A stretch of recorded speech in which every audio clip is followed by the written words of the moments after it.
ಈ ಒಂದು ಬೇರನ್ನು ನಿಮ್ಮ ಮನೆಯ ಬೀರುವಿನೊಳಗೆ ಯಾರಿಗೂ ತಿಳಿಯದ ಹಾಗೆ ಒಂದು ದುಡ್ಡು ಇಡುವ ಜಾಗದಲ್ಲಿ ಇಟ್ಟು ನೋಡಿ.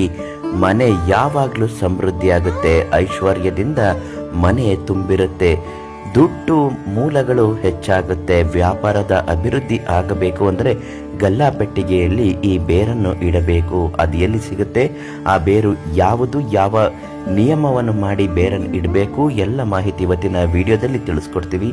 ನಿಮ್ಮ ಜೀವನದಲ್ಲಿರುವಂತಹ ಇಂತಹ ಹಣಕಾಸಿನ ಸಮಸ್ಯೆ, ವಶೀಕರಣ, ಮಾಟ ಮಂತ್ರ, ಇನ್ನಿತರ ಯಾವುದೇ ಘೋರ ಸಮಸ್ಯೆಗಳಿದ್ದರೂ ಶಾಶ್ವತವಾದ ಪರಿಹಾರ ಆಗಬೇಕು ಅನ್ನುವುದಾದರೆ ಪ್ರಧಾನ ತಾಂತ್ರಿಕರು ಕಾಳಿಗೆ ಒಂದು ಕರೆ ಮಾಡಿ. ಎಷ್ಟೋ ಜನರು ಇವರಿಂದ ಪರಿಹಾರವನ್ನು ಪಡೆದುಕೊಂಡಿದ್ದಾರೆ.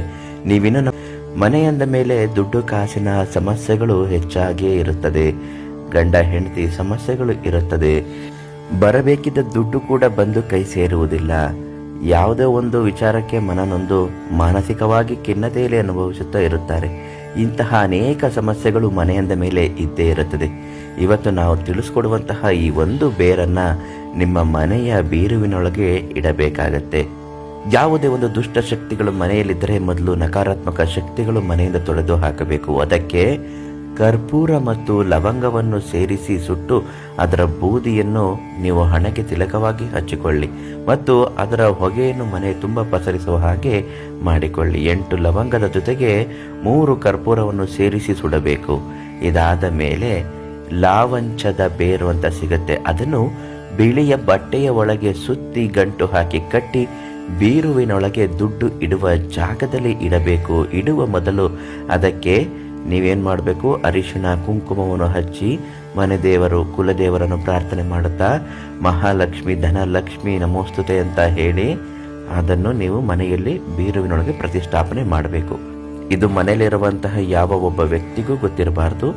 ಅಂಗಡಿಗಳಲ್ಲಿ ಏನಾದರೂ ವ್ಯಾಪಾರ ಅಭಿವೃದ್ಧಿ ಆಗಬೇಕು ಅಂದರೂ ಕೂಡ ಗಲ್ಲಾಪೆಟ್ಟಿಗೆಯಲ್ಲಿ ಈ ಬೇರನ್ನು ಇಡಬಹುದು. ಮನೆಯಲ್ಲಿರ್ತಕ್ಕಂತಹ ನಕಾರಾತ್ಮಕ ಶಕ್ತಿಗಳು ದೂರ ಆಗುತ್ತೆ, ಸಕಾರಾತ್ಮಕ ಆಲೋಚನೆಗಳು ಮನೆಯಲ್ಲಿ ಬರುತ್ತೆ. ಮಹಾಲಕ್ಷ್ಮಿ ಬಲಗಾಲಿಟ್ಟು ಮನೆಗೆ ಪ್ರವೇಶ ಮಾಡುತ್ತಾಳೆ. ಅಷ್ಟರ ಮಟ್ಟಿಗೆ ಇದು ಫಲಕಾರಿಯಾಗುತ್ತದೆ. ದುಡ್ಡಿನ ಮೂಲಗಳು ಹೆಚ್ಚಾಗುತ್ತೆ. ಲಾವಂಚದ ಬೇರು ಎಲ್ಲಿ ಸಿಗುತ್ತೆ ಗುರುಗಳೇ ಅಂತ ಕೇಳೋದಾದ್ರೆ ಅದಕ್ಕೆ ನೀವು ಒಂದು ಕರೆ ಮಾಡಿ, ಅವರೇ ನಿಮಗೆ ಉಚಿತವಾಗಿ ಕೊಡುತ್ತಾರೆ. ದುಡ್ಡು ತಗೊಳ್ಳಲ್ಲ, ಉಚಿತವಾಗಿ ನಿಮಗೆ ಕೊಡ್ತಾರೆ. ಆದಷ್ಟು ಬೇಗ ವಿಡಿಯೋ ನೋಡ್ತಿದ್ದಂಗೆ ಕರೆ ಮಾಡಿ ಕೇಳ್ಕೊಂಬಿಡಿ. ಧನ್ಯವಾದ.